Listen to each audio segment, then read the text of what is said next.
Hello everyone, আসসালামু আলাইকুম। Welcome to my channel recipe by Sinthia's mom. আপনারা সবাই কেমন আছেন?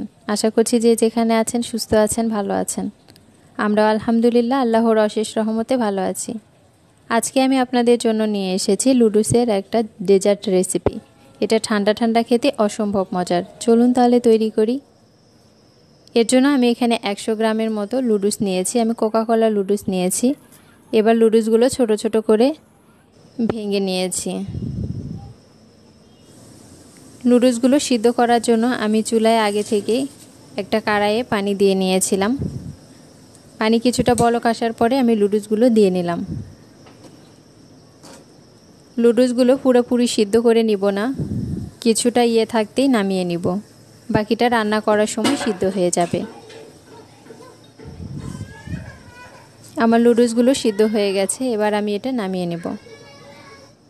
এদিকে আমি আগে থেকেই চুলায় 3 কাপ দুধ জাল করে 2 কাপ করে নিয়েছি। এবার আমি এর মধ্যে গুঁড়া দুধ দিয়ে নিলাম 1/4 কাপ। এবার একটু নেড়ে নিচ্ছি।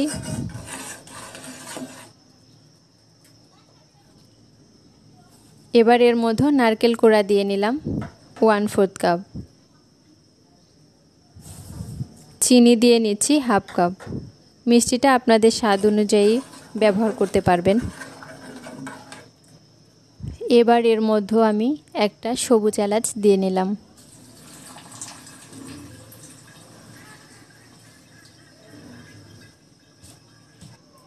এবার ভালো মতো চিনিটা গলে আসা পর্যন্ত রান্না করে নিয়েছি। এবার এর মধ্যে আগে থেকে যে লুডুসগুলো সিদ্ধ করে নিয়েছিলাম সেই লুডুসগুলো দিয়ে নিলাম। আবার একটু নেড়ে নিচ্ছি।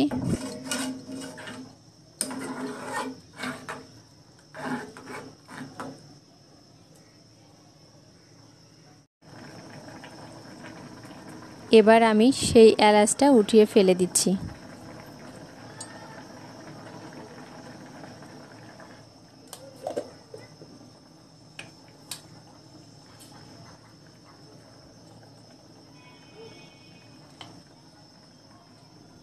এবার আমি এর মধ্যে 1 চা চামচের মতো ঘি দিয়ে নিলাম।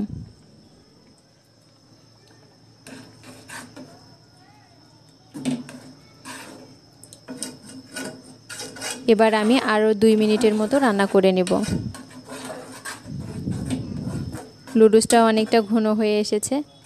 ঠান্ডা হওয়ার পরে আরও অনেকটা ঘন হয়ে যাবে।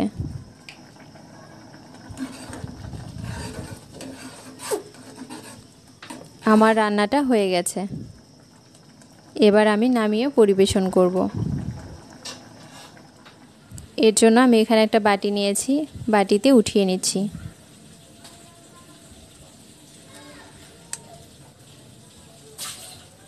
এবার আমি কিছুটা পেস্তা বাদাম দিয়ে সাজিয়ে নিচ্ছি।